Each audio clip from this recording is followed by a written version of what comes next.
Shalom, I'm Angel. Welcome to Healthy in Heart.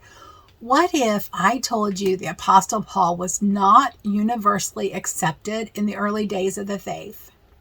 That some of the very people who worked with Yeshua, James, Peter, and early Torah-observant communities questioned his authority and even rejected him outright.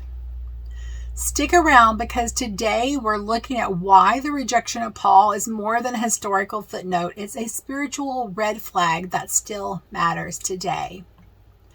So let's start with the Ebionites, one of the earliest Jewish Christian sects.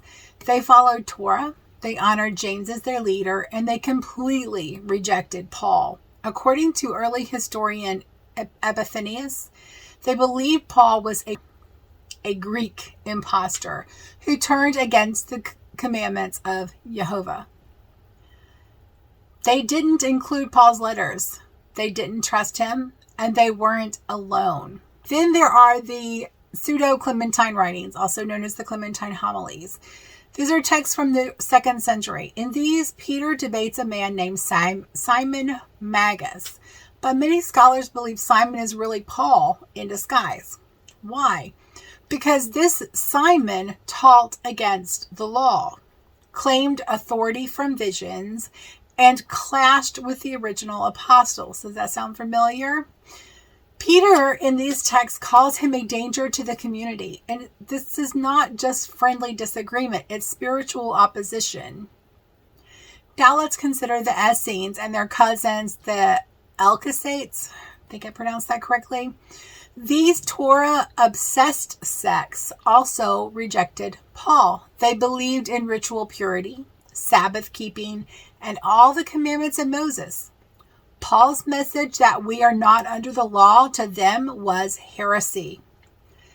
Even church historians admitted it. These groups denied Paul entirely. Even the book of Revelation might contain a veiled critique. In chapter 2, Yeshua praises the assembly at Ephesus for testing and rejecting false apostles. Guess who ministered in Ephesus? Paul. And Revelation heavily emphasizes keeping the commandments of Jehovah, a theme that is not at all consistent with Paul's teachings. The Didache, an early church manual, doesn't even mention Paul, not once. It teaches Torah-aligned ethics, communal living, and fasting, but it says nothing of grace over law or salvation apart from works. That silence speaks volumes. Paul even admits to changing his behavior depending on who his audience is. To the Jews, I became a Jew. To those without law, as without the law. 1 Corinthians 9:20 through 22. Some see that as strategic. Others call it deception. But the Torah warns us in Deuteronomy chapter 13 to watch for teachers who lead us away from the commandments, even if they do signs and wonders. Marcion, a 2nd century heretic, loved Paul so much that he threw out the Torah and the entire Old Testament. The early church fathers scrambled to defend Paul, but the controversy did not go away.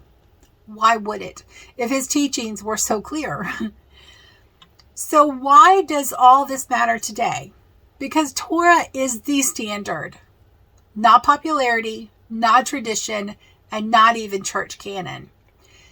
If Paul's writings align with the Torah and the 10 words, we test and affirm them. If they contradict, we must have the courage to question. Visit healthyinheart.com to read the full article, see the full timeline of early opposition, and access free study tools. Until next time, stay healthy in heart and remember to listen and obey.